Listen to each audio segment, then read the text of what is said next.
He was having a panic attack. Stop being insecure, my wife said after missing our anniversary dinner to comfort her male co-worker. I didn't argue. I quietly took off my ring and placed it on top of the blue folder sitting on the table. She glanced at the papers inside, dropped her purse, and screamed, "Wait, you can't show this to—" "I'm glad to have you here. Follow this story until the end and comment the city you're watching from so I can see how far my story has reached." I had been looking forward to March 15th for weeks. 25 years of marriage deserved something special, something that would remind Kristen and me of why we fell in love in the first place.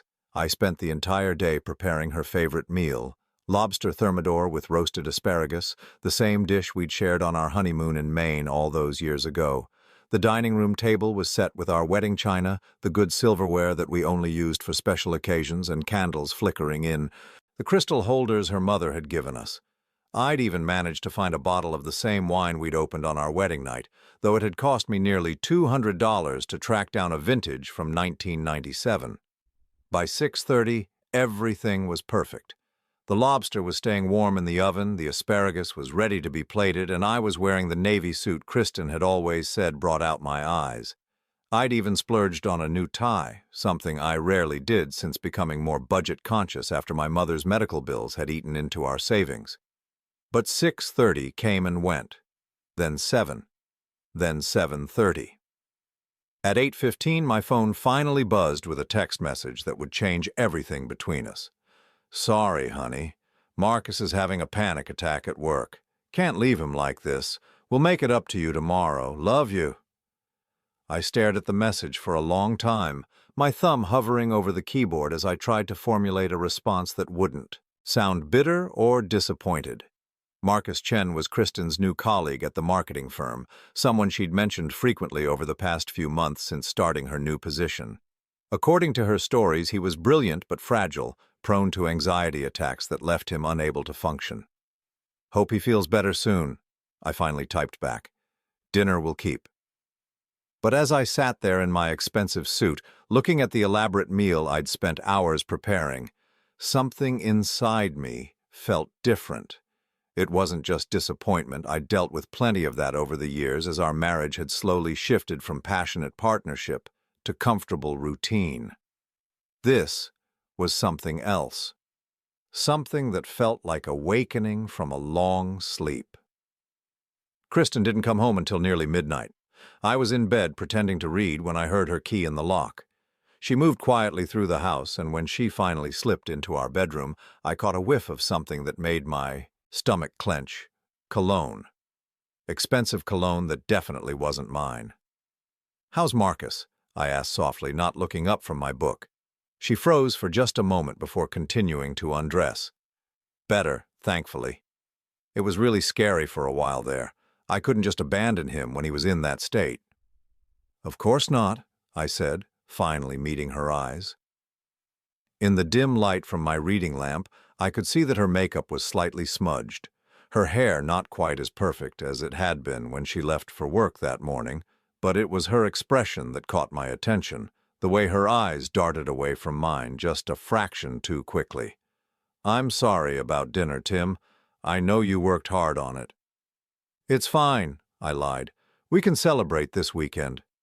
She smiled, but it didn't reach her eyes. "You're the best husband in the world, you know that?" As she headed to the bathroom to wash her face, I found myself staring at the ceiling, my mind racing. 25 years of marriage had taught me to read Kristen's moods, her expressions, her tells, and everything about tonight felt wrong. The next morning, I woke up early and reheated the lobster for breakfast, eating alone while Kristen slept in. The expensive wine had gone flat overnight, and the romantic gesture that had seemed so important yesterday now felt foolish. But as I sat there, mechanically cutting through the reheated seafood, I made a decision that would change everything. I was going to start paying attention. Over the next few weeks, I began to notice things I'd apparently been blind to before. The way Kristen's phone was always face down on the table during dinner, how she'd started working late at least 3 nights a week, always with explanations about urgent projects or client emergencies.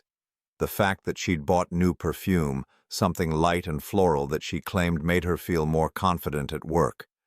Most telling of all was how she'd become protective of her schedule, in a way she'd never been before. For years, we'd shared a family calendar on the refrigerator, marking important events and appointments. But suddenly, Kristen's work commitments were too complex to write down, too subject to last-minute changes to plan around. "It's just the nature of the business," she'd explain when I asked about her increasingly erratic hours. "Digital marketing moves fast. I have to be flexible." I wanted to believe her. God, how I wanted to believe her. But there were too many small inconsistencies, too many moments when her explanations didn't quite add up. Like the Tuesday evening she came home with wet hair claiming she'd been caught in a rainstorm that the weather report insisted hadn't happened. Or the Friday when she said she'd grabbed dinner with a client, but I could smell the distinct aroma of her favorite Italian restaurant, the one that was in the opposite direction from her office. It was during this period of growing suspicion that I made the decision that would eventually lead to the blue folder. I'd never hired a private investigator before, never imagined I'd be the kind of husband who needed to. But something inside me had broken the night of our anniversary, and I couldn't seem to put it back together. James Patterson came highly recommended by a colleague who'd used his services during his own messy divorce. He was a former police detective, professional and discreet, with an office in a nondescript building downtown. When I met with him on a rainy Thursday afternoon, I felt like I was betraying everything I'd believed about my marriage. "I need to know if my wife is having an affair," I told him, the words feeling foreign in my mouth. James didn't react with surprise or judgment. He simply pulled out a yellow legal pad and started taking notes. "How long have you been suspicious?" "About a month, maybe longer. I think I've been in denial." "That's normal," he said matter-of-factly. "Can you give me her schedule, her routines, the names of people she's mentioned recently?"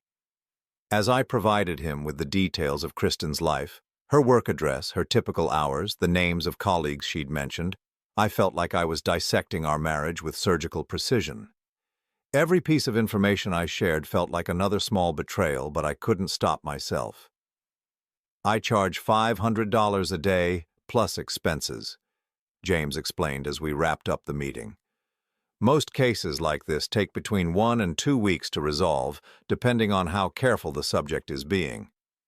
$500 a day. 10 days of surveillance would cost me $5,000, money that would come out of the account Kristen and I shared, money that had originally been earmarked for a vacation we'd been planning to take for our anniversary. The irony wasn't lost on me. "One more thing," James said as I prepared to leave. "Are you sure you want to know the truth? Because once we open this door, there's no closing it again." I thought about Kristen sleeping peacefully in our bed while I lay awake wondering where she'd really been. I thought about the elaborate anniversary dinner that had gone cold while she comforted another man. I thought about 25 years of marriage that might have been built on lies I was too trusting to see. "I'm sure," I said, and I meant it. That night, as Kristen told me about her day over dinner, another story about Marcus's ongoing struggles with anxiety, another explanation for why she'd been unreachable for 3 hours in the middle of the afternoon, I listened with new ears. Every detail felt calculated, every explanation too rehearsed. But I smiled and nodded and asked appropriate questions because I'd learned something important during my meeting with James Patterson. If Kristen was lying to me, if she was living a double life, then I needed to be smarter than she was.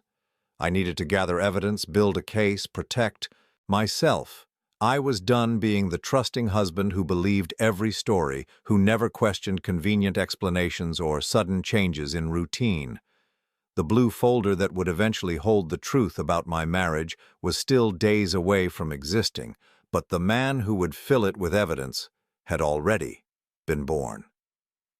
As I went to sleep that night, listening to Kristen breathe beside me, I wondered if I was sleeping next to a stranger.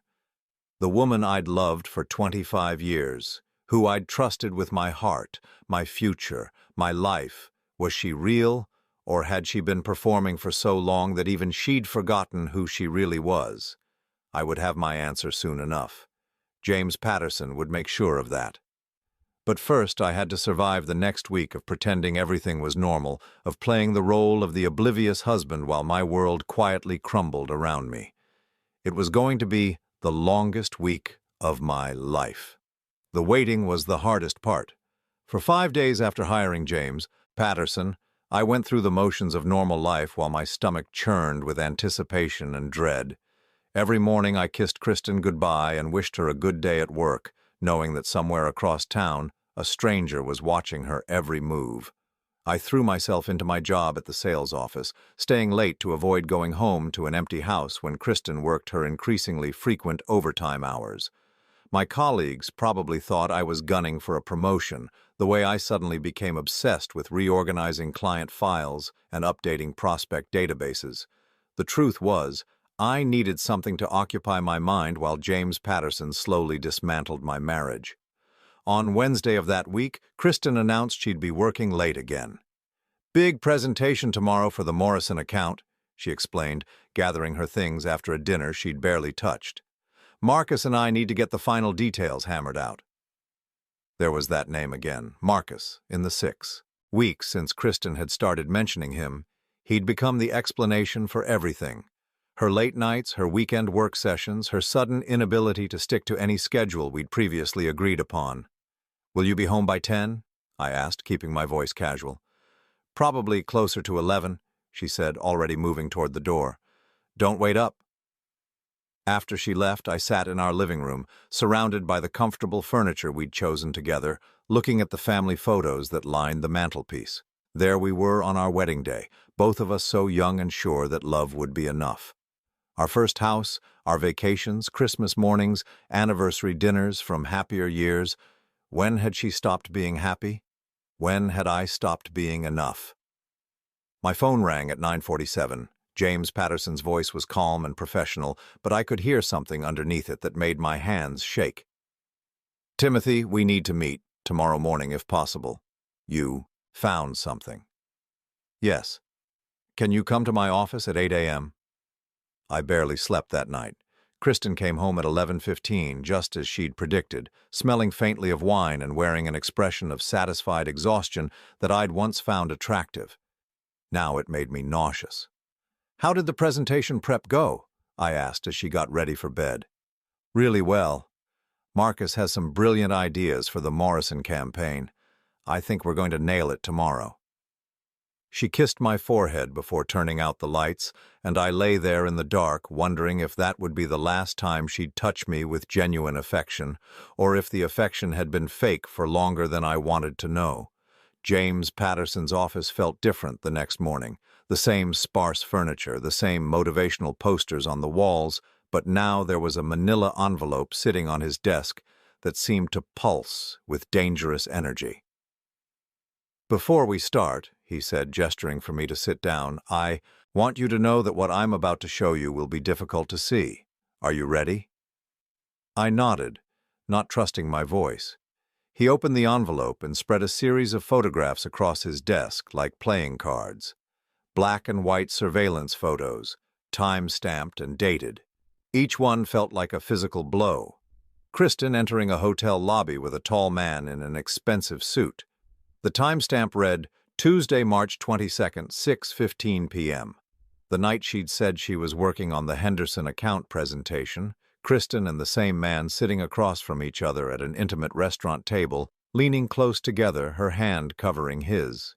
Wednesday, March 23rd, 7:43 p.m., the night of the Morrison presentation preparation, Kristen kissing the man goodbye in the parking lot of the same hotel, her arms wrapped around his neck in a way that spoke of long familiarity. Thursday, March 24th, 10:28 p.m., last night when she'd come home, claiming to be exhausted from work. "His name is Marcus Chen," James said quietly. "He's not her colleague. He's the regional marketing director for Chen Industries, a company that has no business relationship with your wife's firm." I stared at the photographs, my vision blurring slightly around the edges. "How long?" "Based on what I've observed, at least 3 months. But Timothy, there's more." He pulled out another set of documents. financial records, printed emails, copies of legal paperwork that made my blood run cold. Your wife and Marcus aren't just having an affair. They're planning to start their own marketing consultancy. They've been using insider information from both of their current employers to build a client list, and they've been meeting with potential investors for the past 6 weeks. I felt like I was underwater, trying to process information that seemed to float just out of reach. Insider information? Client lists, marketing strategies, competitive intelligence. They're essentially planning to steal from both companies to launch their new venture. The initial investment meetings started in February, right around the time your wife's schedule became irregular. He showed me email printouts where Kristen and Marcus discussed which clients they could transition to their new firm, how much startup capital they'd need, and which of their current colleagues they might be able to recruit. The level of detail was staggering. They'd been planning this for months, maybe longer.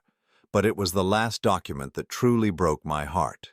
A handwritten note in Kristen's familiar script, apparently scanned and emailed to Marcus. Can't wait to finally be free to build something real with you. 25 years is long enough to waste on someone who doesn't understand ambition. Timothy will never know what hit him. I set the note down with hands that had started trembling. James was talking, explaining how he'd obtained the information, outlining the legal implications of what Kristen and Marcus were planning, but his words sounded distant and muffled. 25 years is long enough to waste on someone who doesn't understand ambition. She hadn't just fallen out of love with me. She'd grown to despise me, to see our entire marriage as a waste of time, an obstacle to overcome on her way to whatever she thought she deserved. Timothy. James's voice cut through my spiral of thoughts. Are you all right? I looked up at him, this stranger who now knew more about my marriage than I did. What do I do now? That depends on what you want. If you're thinking about divorce, this evidence will be helpful. If you want to report their business plans to their current employers, I can facilitate that. If you want to confront your wife, I'd recommend having legal representation present. Legal representation. Divorce. Reporting them to their employers. A month ago, my biggest concern had been whether to splurge on premium cable channels. Now I was planning the destruction of a 25-year marriage and possibly 2 careers. I need some time to think, I said, gathering up the photographs and documents. Of course. But Timothy, be careful. If they suspect you know, they might accelerate their timeline, and if they're willing to commit corporate espionage, they might not hesitate to take other steps to protect themselves. The drive home from James's office passed in a blur. I kept thinking about Kristen's note, the casual cruelty of reducing our marriage to wasted time. Had she been thinking that when we celebrated our 20th anniversary, our 21st, when exactly had love turned to contempt, and how had I missed it? I called in sick to work and spent the day in my home office, organizing the evidence James had given me into neat piles. The photographs went in one stack, the financial documents in another, the emails and legal papers in a third. Then I put everything into a blue folder I'd bought for organizing tax documents, something ordinary and unremarkable that could sit on my desk without attracting attention. That blue folder became my anchor over the next few days. When Kristen told me about her day, spinning elaborate stories about client meetings and project deadlines, I would think about the folder and remind myself that I knew the truth now. When she apologized for missing dinner because of a work emergency, I would picture the photographs of her kissing Marcus in a hotel parking lot. The strangest part was how normal everything seemed on the surface. Kristen still asked about my day, still commented on the weather, still reminded me to pick up milk on my way home from work. The woman who had written that cruel note about wasting 25 years was the same woman who folded my laundry and left encouraging notes in my lunch bag. Had she always been this good at compartmentalizing? Had our entire marriage been a performance? On Sunday evening, as we sat watching television together on the couch we'd bought for our 10th anniversary, Kristen reached over and took my hand. "I love you, Timothy," she said softly, her thumb tracing circles on my palm. "I know I've been distracted with work lately, but you know that, right? That I love you?" I looked into her eyes, searching for some sign of the woman who had written those horrible words about our marriage, but all I saw was the face I'd been waking up next to for 25 years. "I love you too," I said, because I did. Even knowing what I knew, even seeing the evidence of her betrayal spread across James Patterson's desk, I still loved the woman I'd married. The problem was, I was no longer sure that woman actually existed. That night, after Kristen fell asleep, I lay in the dark making plans. I couldn't confront her yet. I needed to understand the full scope of what she and Marcus were planning first. But I also couldn't continue pretending that everything was normal while she systematically destroyed our life together. The blue folder sat in my desk drawer, waiting for me to decide what to do with its contents. But for the first time since this nightmare had started, I felt like I had some control over the situation. Kristen might be playing a game I hadn't known existed, but now I knew the rules. I spent the next week becoming someone I'd never been before, a husband who investigated his own wife. Every morning after Kristen left for work, I would pull out the blue folder and study its contents like a detective building a case. But the more I learned, the more I realized that what James Patterson had uncovered was just the beginning. The breakthrough came on a Thursday evening when Kristen made a mistake that would cost her everything. She was in the shower getting ready for another late client meeting when her phone buzzed on the nightstand. Without thinking, I glanced at the screen and saw a text from Marcus that made my blood freeze. Investment meeting moved to Friday. Patterson Industries confirmed 300,000. We're almost there, baby. Patterson Industries. I knew that name. They were one of my company's biggest competitors, a firm we'd been trying to land for months. If Kristen and Marcus were meeting with them, it could only mean one thing. They were stealing our clients along with everything else. I quickly wrote down the details and slipped the phone back into place, just as I heard the shower turn off. When Kristen emerged, wrapped in her terry-cloth robe, I was reading a magazine as if nothing had happened. "Who was that?" I asked casually, not looking up from an article about golf techniques I had no interest in learning. "Who was what?" "Your phone buzzed. Thought it might be important." She picked up her phone, checking the screen with the practiced nonchalance of someone who'd been hiding things for months. "Just a reminder about tomorrow's presentation. Nothing urgent." Another lie delivered so smoothly that if I hadn't seen the text myself, I would have believed it completely. The next morning, I called in sick again and drove to James Patterson's office with a list of questions that had kept me awake all night. "I need you to dig deeper," I told him, sliding a piece of paper across his desk. "Patterson Industries, Chen Industries, anyone else they might be meeting with? I think this is bigger than we thought." James studied my handwritten notes, his expression growing more serious as he read. "Industrial espionage," he said finally. "If they're stealing client information and using it to poach accounts, we're talking about felony charges, not just adultery." "Can you prove it?" "Give me another week. But Timothy, if I find what I think I'm going to find, your wife could be looking at serious jail time. Are you prepared for that?"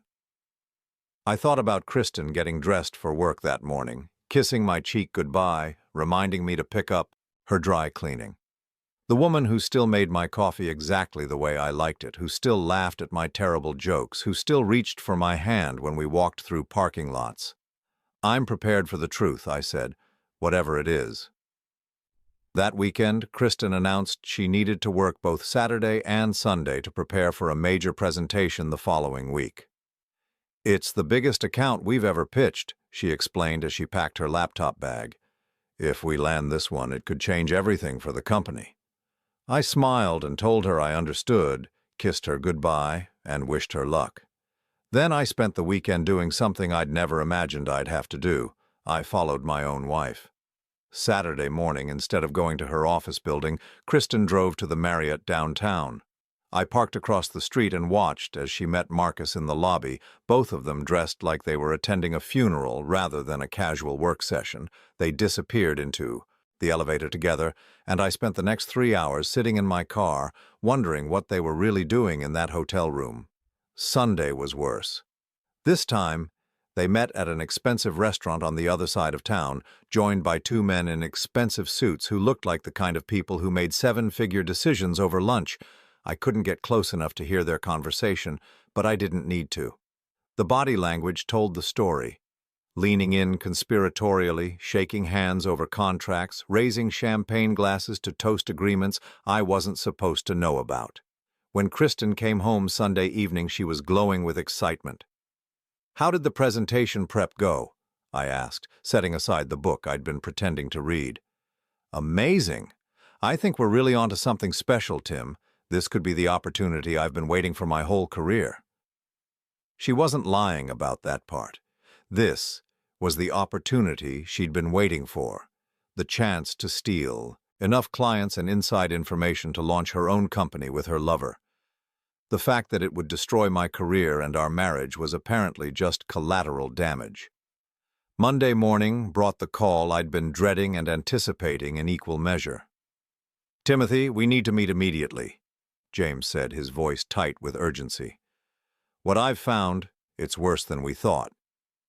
This time, his desk was covered with enough documents to fill 3 blue folders: financial records, email printouts, legal contracts, incorporation papers, and photographs that painted a picture so damning that I felt sick just looking at it.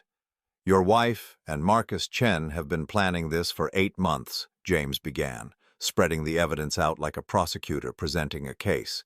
"They've already incorporated their new company, MC Strategic Solutions. They've secured initial funding of $500,000 from investors who think they're getting proven marketing executives with established client relationships." He showed me copies of the incorporation papers, filed in February, listing Kristen as CEO and Marcus as Chief Strategy Officer. Their business address was a luxury office suite downtown, already leased and furnished with money from their investors. "But here's the really damaging part," James continued, pulling out a thick folder of printed emails. "They've been systematically copying client databases from both their employers. Your wife has been photographing confidential documents, copying strategic plans, even recording private meetings without permission." The emails between Kristen and Marcus were breathtakingly casual in their criminality. They discussed which clients would be easiest to steal, how to time their resignations for maximum damage to their current employers, and how much proprietary information they'd need to copy before making their move. But it was the personal emails that cut the deepest. "I can't wait to be done. Pretending," Kristen had written in one message. 25 years of playing house with someone who has no vision, no ambition, no drive to be anything more than ordinary. Timothy's a good man, but he's small-minded. He'll never understand what we're building." In another, "The hardest part isn't the lying. It's having to act grateful for a life I outgrew years ago. When we launch MC Strategic, I'll finally be free to be who I really am."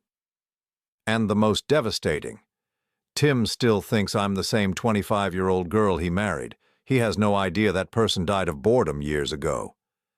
I set that last email down and looked up at James, who was watching me with the careful expression of someone who'd delivered bad news to too many people. "There's more," he said gently. "They're planning to resign from their current jobs next Friday and start poaching clients immediately. They expect to be fully operational within 30 days. "Next Friday," I repeated numbly. "That's in 6 days. "Yes. And Timothy, there's something else you need to know. Your wife has been transferring money from your joint savings account into a personal account she opened 3 months ago. Small amounts, never enough to trigger alerts, but it adds up to just over $37,000. $37,000. Money we'd saved together, money that was supposed to be for our future, for emergencies, for the life we were supposed to be building together. She'd been stealing from me to fund her escape plan. I thought about all the times she'd suggested we should be more careful with money, all the small economies she'd proposed over the past few months. No wonder she'd been so concerned about our budget. She was secretly draining our savings to finance her new life with Marcus. "What are my options?" I asked, my voice sounding distant to my own ears. "Legally, you have several courses of action. You can report the corporate espionage to both employers. They'll likely face criminal charges. You can freeze your joint accounts to prevent further theft. You can file for divorce and use this evidence to protect your assets, or— He paused, studying my face carefully. You can confront them before they make their move. What do you mean? They think they're safe. They think you're the trusting husband who will never suspect anything. But you have 6 days to disrupt their timeline, to take control of the situation before they can execute their plan. I gathered up the evidence, now enough to fill 2 blue folders instead of 1, and drove home in a daze. The house felt different when I walked through the door, tainted by the knowledge of what Kristen had been planning in these same rooms, where we'd shared 25 years of what I'd thought was genuine love. That evening, as Kristen told me about her day, more lies about client meetings and project deadlines, I found myself studying her face like I was seeing it for the first time. How had someone I'd loved for so long become so skilled at deception? When had she learned to look me in the eyes while systematically destroying everything we'd built together? "You seem distracted tonight," she said as we got ready for bed. "Everything okay?" I looked at her. Really looked at her. And for the first time in weeks, I told her the complete truth. "Actually, I've been thinking a lot lately about ambition," I said carefully. "About what it means to build something meaningful with your life." Her eyes flickered with interest. "What brought that on?" "Just wondering if I've been too small-minded, you know. Too satisfied with ordinary when I should be reaching for something bigger." For just a moment, her mask slipped. I saw excitement flash across her face, followed quickly by calculation as she tried to figure out if this conversation was leading somewhere dangerous. "I think," she said slowly, "that it's never too late to dream bigger, to want more. Even if it means leaving behind everything you've built before. Especially then," she said, and there was real passion in her voice now.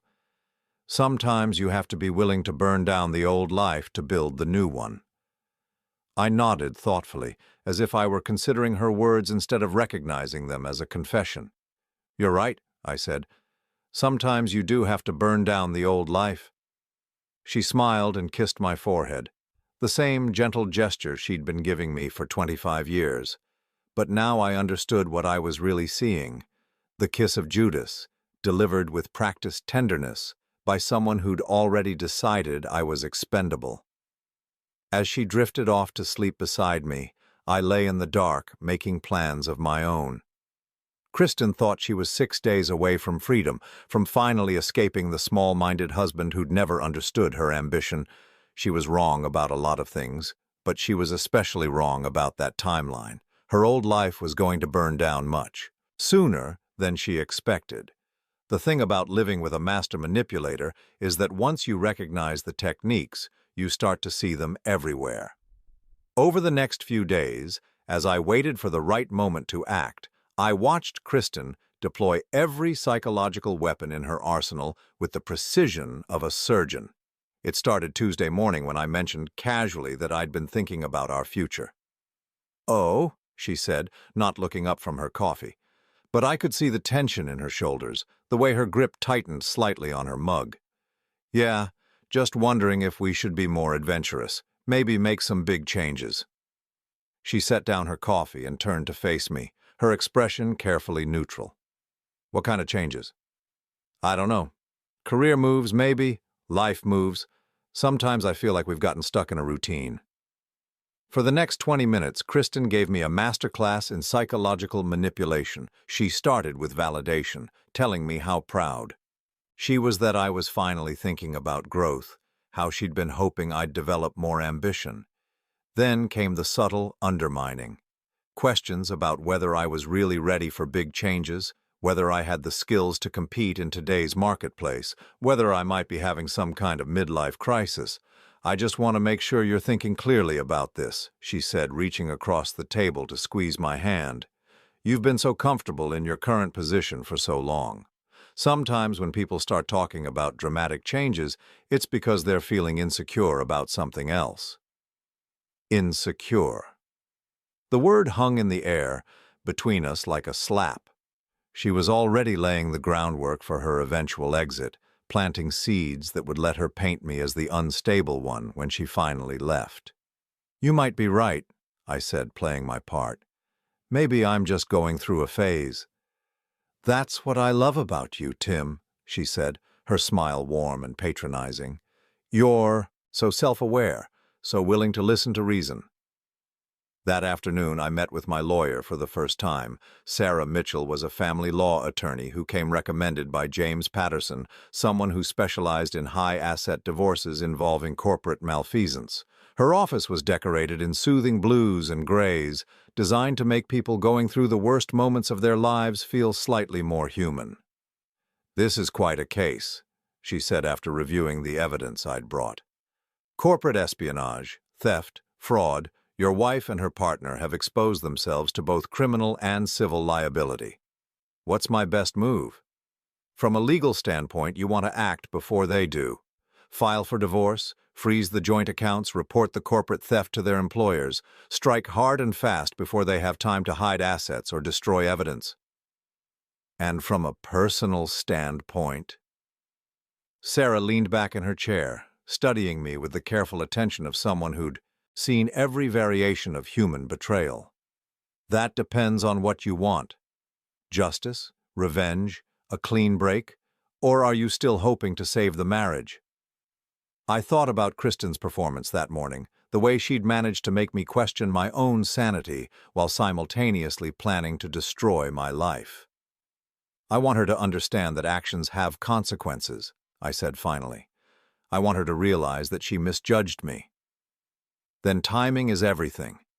You need to confront her when she's most vulnerable, when she thinks she's safest. People like your wife, they're most dangerous when they're cornered, but they're most honest when they think they've already won." That evening, Kristen came home with Chinese takeout and a bottle of wine, more affectionate than she'd been in months.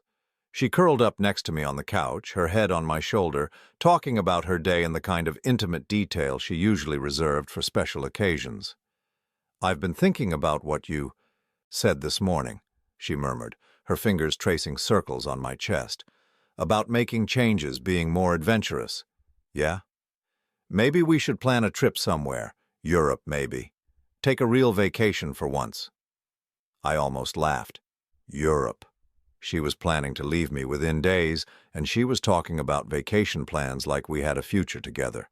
It was either the cruelest manipulation I'd ever experienced, or she was so deep in her double life that she'd lost track of which version of herself she was supposed to be. "That sounds wonderful," I said, stroking her hair. "When were you thinking?" "Maybe this fall. After things settle down at work. I might have some big changes coming professionally, but once that's all sorted out, we could really focus on us." Big changes. She was going to quit her job and steal half their clients, but she was describing it like a promotion. The audacity was breathtaking. "What kind of changes?" I asked, keeping my voice casual. She pulled back to look at me, and for a moment I saw something genuine in her expression. Excitement mixed with fear, like a child about to confess to something she knew was wrong but couldn't resist doing anyway. "I can't talk about it yet," she said finally. "But Tim, it could change everything for us, everything." She wasn't wrong about that. Her plan would definitely change everything, just not in the way she expected. The next morning brought another revelation. While Kristen was in the shower, her phone rang with a call from someone listed as Dr. Matthews. I didn't answer, but I did notice that it was the third call from the same number in 2 days. When she came out of the bathroom, toweling her hair, I mentioned the calls casually. "Oh, that's probably about my appointment next week," she said, but I caught the slight hesitation before she answered. "Everything okay? You didn't mention any appointments." "Just routine stuff. You know how doctors are, they want to follow up on everything." Another lie, delivered with the same practiced smoothness. But this one felt different, heavier somehow. I added it to my mental list of things to investigate, another thread in the web of deception she'd been weaving around our marriage. That afternoon, while Kristen was at her client meeting, which I now knew was actually a planning session with Marcus and their investors, I called Dr. Matthews' office. "I'm calling about my wife's upcoming appointment," I told the receptionist. "Kristen Henderson? I wanted to confirm the time." "Let me check. I'm sorry, sir, but I don't show any appointments for a Kristen Henderson. Are you sure you have the right office? This is Dr. Matthews' office, right? Internal medicine? No, sir. This is Dr. Matthews' fertility clinic. The phone slipped in my hand. Fertility clinic. Kristen was 50 years old, and we'd never discussed having children. We'd never even discussed the possibility of having children. But she was calling a fertility clinic while planning to leave me for another man. The implications hit me like a physical blow. She wasn't just planning to steal my clients and my money, she was planning to have Marcus's baby. They weren't just starting a business together, they were starting a whole new life, complete with the family we'd never had. I hung up the phone and sat in my car in the parking lot of an office building downtown, staring at nothing while my mind raced. 25 years of marriage, and she'd never once suggested that she might want children. But apparently, with the right man, the ambitious man, the man who understood her vision, she was ready to become a mother. It was the final piece of evidence I needed to understand exactly how expendable I'd become in her new life plan. I wasn't just the boring husband she'd outgrown, I was the obstacle preventing her from having everything she'd ever really wanted. That night I made my decision. Tomorrow was Thursday, exactly 1 week before Kristen and Marcus planned to resign from their jobs and launch their new company. It was time to show them both that they'd underestimated the small-minded husband who supposedly lacked vision and ambition. But first, I had one more performance to give. As Kristen got ready for bed, chatting about her fictional day at the office, I played the role of the trusting husband one last time. "I love you," I told her as she settled in beside me, and I meant it. I loved the woman I'd married, the woman I'd thought I'd been living with for 25 years. The fact that she might never have actually existed didn't change how I felt about her. "I love you too," she said, kissing my cheek with the same tenderness she'd always shown. "More than you know." More than I knew. She was right about that too. I hadn't known about Marcus, about the business plan, about the stolen money, about the fertility clinic, about any of it. I'd been living in a fantasy while she'd been planning her escape. But as I lay there listening to her breathe in the darkness, I felt something I hadn't expected. Relief. For months I'd been questioning my instincts, wondering if I was being paranoid or jealous or small-minded. Now I knew the truth. My instincts had been right all along. I wasn't crazy and I wasn't insecure. I was married to a stranger who'd been playing a 25-year con game, and tomorrow I was going to end it. The blue folders in my desk drawer contained enough evidence to destroy 2 careers and send 2 people to prison. But more importantly, they contained something I'd been missing for months: the truth about my own life. Tomorrow, Kristen was going to discover that the small-minded husband she'd been manipulating for months had been building a case against her with the same methodical attention to detail that had made me successful in business. She was going to learn that underestimating someone for 25 years doesn't make them weak, it makes them invisible until the moment they choose to be seen. And when that moment came, she was going to realize that she'd made the biggest mistake of her carefully planned life. She'd betrayed the wrong man. Thursday morning arrived with unseasonable warmth for April, the kind of spring day that usually filled me with optimism about the future. But as I sat at our kitchen table watching Kristen prepare for what she thought was just another day of deception, I felt nothing but cold determination. She was humming while she made coffee, the same unconscious melody she'd been humming for weeks. Now I understood why. It was probably a song Marcus had introduced her to, another small intimacy they shared that had nothing to do with our marriage. "You're up early," she said, noticing I was already dressed in my best suit. "Big day at work," I replied, which wasn't entirely a lie. "Important presentation." She smiled and kissed my cheek, the same gesture she'd given me thousands of times before. But this morning I noticed how quickly she pulled away, how her attention was already somewhere else. "I'll probably be late again tonight," she said, gathering her things. "The Morrison account needs some last-minute adjustments." Morrison account. Even now, with everything I knew, she was still lying about details that didn't matter. It was like a compulsion with her, an inability to tell the truth even when a simple "I'll be late" would have sufficed. Of course, I said. I understand. After she left, I sat in the quiet kitchen for a few more minutes, gathering my resolve. Then I went to my desk and pulled out both blue folders, their contents now organized with the precision of a legal brief. Every photograph, every document, every piece of evidence had been cataloged and cross-referenced. Sarah Mitchell had helped me prepare a timeline that would make the scope of Kristen's deception impossible to deny. My first stop was Kristen's office. I'd never visited her new workplace before. She'd always discouraged it, claiming her boss was strict about personal visits. Now I understood the real reason. The building was exactly the kind of sleek, modern space that would appeal to someone planning to steal proprietary information. Glass walls, open floor plans, workstations where it would be easy to photograph documents without being noticed. The receptionist looked surprised when I introduced myself as Kristen Henderson's husband. "Oh, I didn't realize Kristen was married," she said, checking her computer screen. "Are you here to see her? Because she's not in today. She called in sick this morning." Sick? Of course she had. She was probably across town right now, meeting with Marcus to finalize the details of their resignation letters. "Actually, I was hoping to speak with her supervisor," I said. "It's about a security matter." 20 minutes later, I was sitting across from David Walsh, Kristen's department head, watching his expression change from confusion to alarm as I spread the contents of my blue folders across his conference table. "This is quite serious," he said, studying the photographs of Kristen and Marcus at their clandestine meetings. "If she's been copying client information." "She has," I said, showing him the printed emails where she and Marcus discussed which accounts they planned to steal.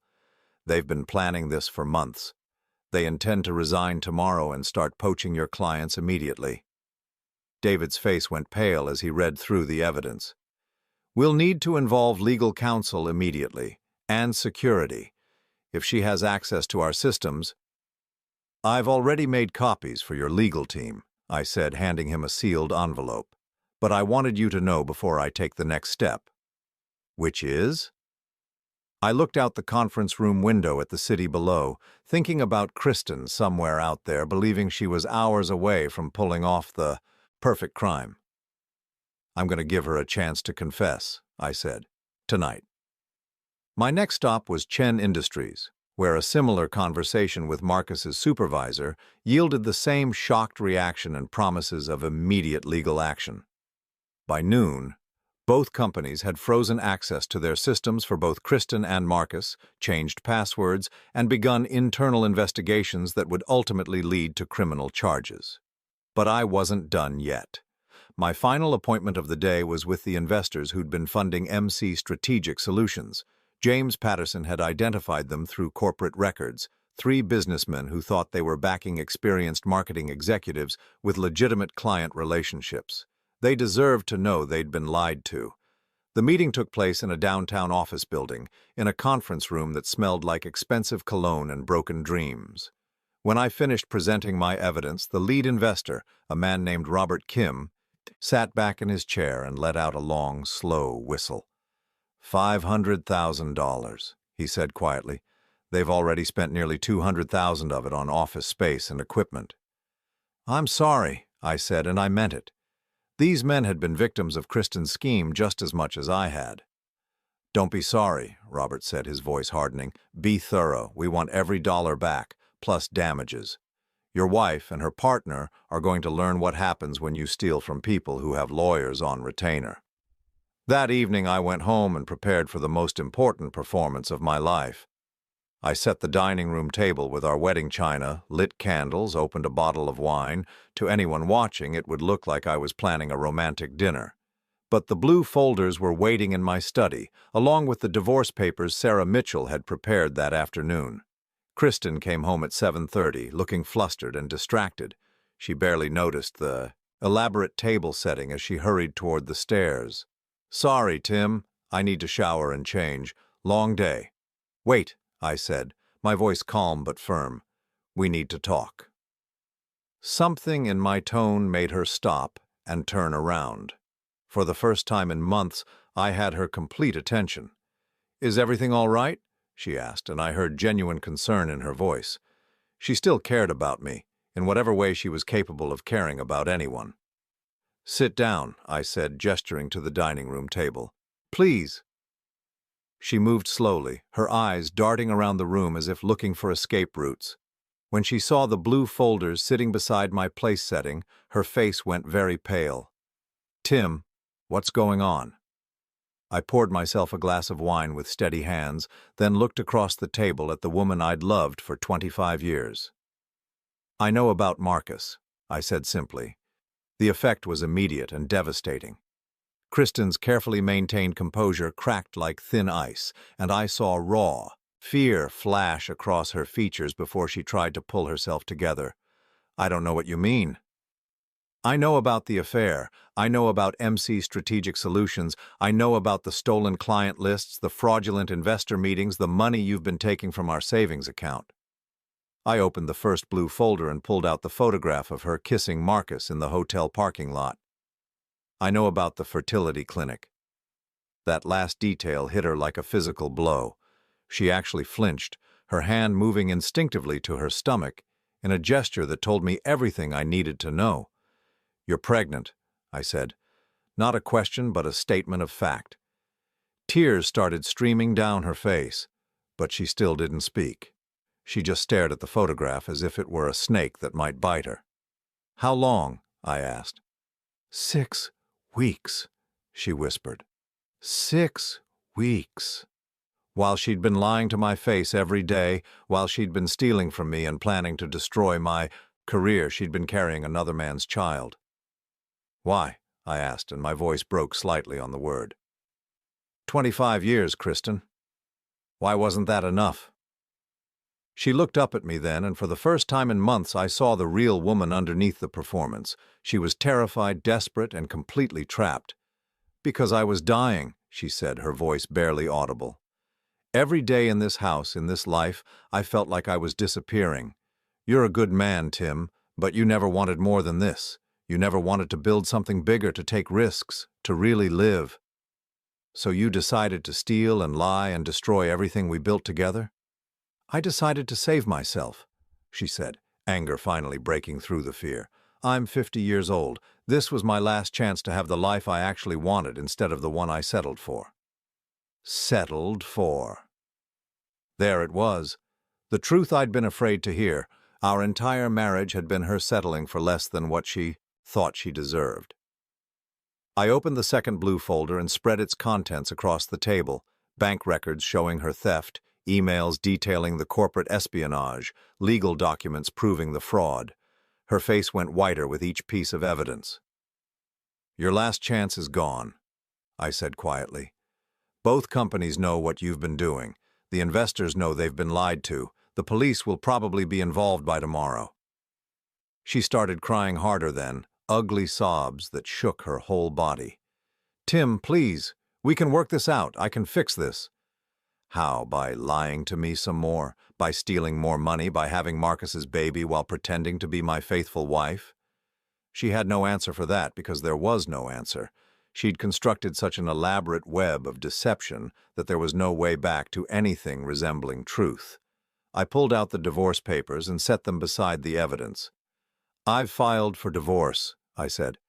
"I've frozen our joint accounts to prevent any more theft. I've reported the corporate espionage to both your employers, and I've provided evidence of fraud to the investors you've been deceiving."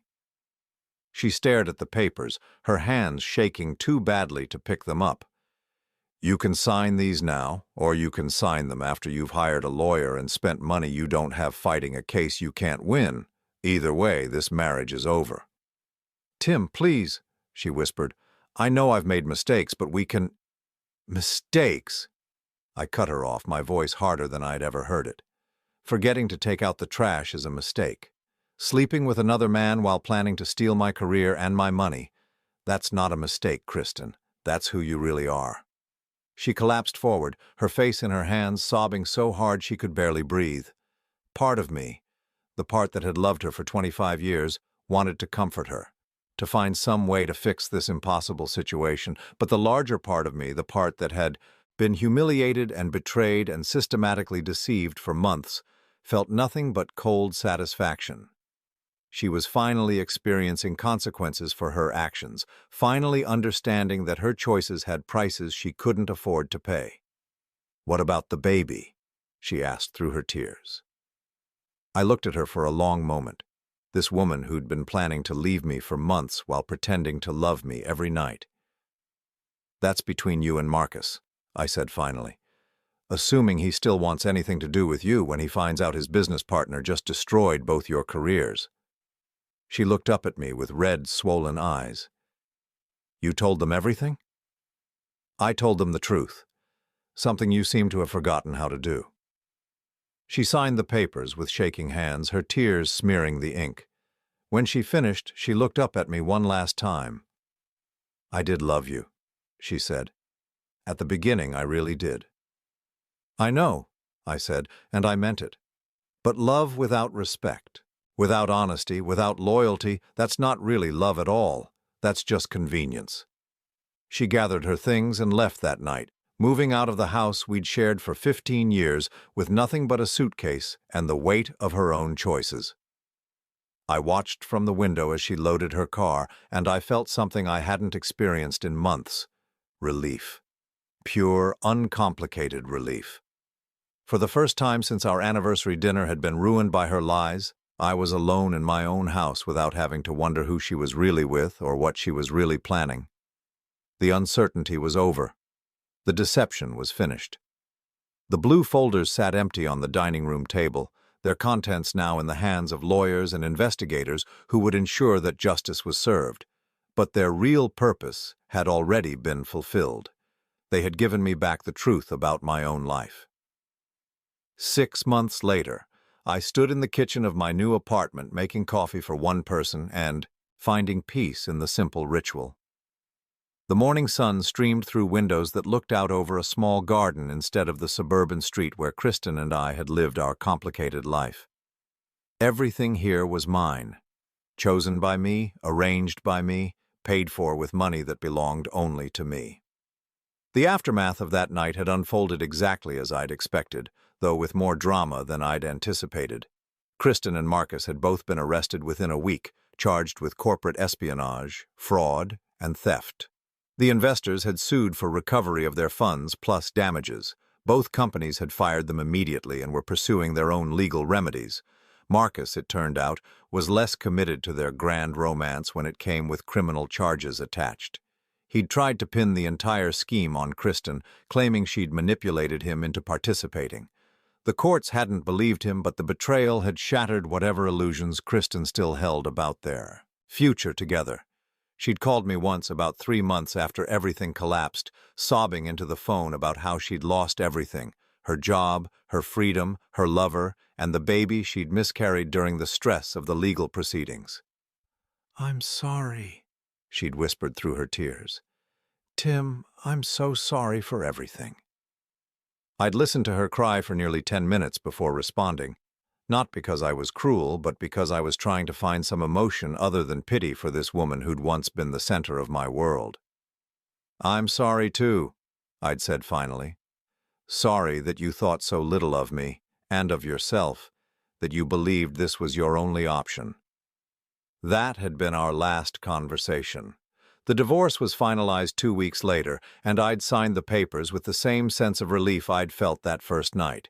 Some chapters of life end with dramatic confrontations, but others simply close with the quiet sound of a pen on paper. Now, as I sat in my small dining room reading the morning news over breakfast, I reflected on how different my life looked than it had a year ago. The house was gone, sold to cover Kristen's legal fees and restitution payments. Most of our shared possessions had been divided or sold. But everything I'd kept felt essential, purposeful, free of the complicated history that had weighed down our shared life. My career had actually improved in ways I'd never expected. Word of how I'd handled the corporate espionage situation had spread through our industry, earning me a reputation for integrity and thoroughness that had led to a promotion and a significant raise. The betrayal that was supposed to destroy my professional life had instead enhanced it. More importantly, I'd discovered something about myself during those months of investigation and confrontation.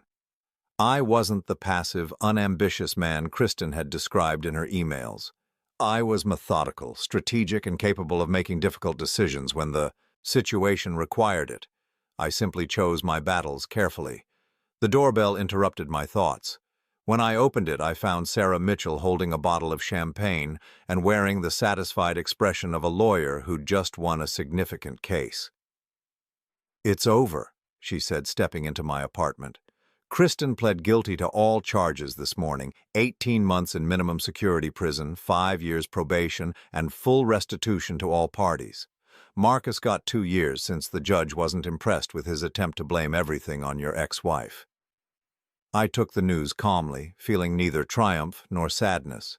Justice had been served, but it felt more like the completion of a necessary process than a cause for celebration. "How do you feel?" Sarah asked, studying my expression carefully. "Free," I said, and realized it was completely true. For the first time in years, I feel completely free. We opened the champagne, though neither of us was really in a celebrating mood. This wasn't a victory party. It was more like a wake for the life I'd thought I'd been living. "What's next for you?" Sarah asked as we sat on my small balcony, looking out over the city. "I'm thinking about traveling," I said. "There are places Kristen never wanted to go, things she thought were boring or unsophisticated. Maybe it's time I found out what I actually enjoy when I'm not trying to please someone else." "That sounds healthy." "And I'm thinking about writing," I added, surprising myself by saying it out loud, "about what it's like to discover that the life you thought you were living was completely fictional." Sarah nodded thoughtfully. There might be other people who could benefit from hearing that story. After she left, I sat alone on my balcony as the sun set over the city. In the distance, I could hear the sounds of other people's lives. Traffic, conversations, music from open windows.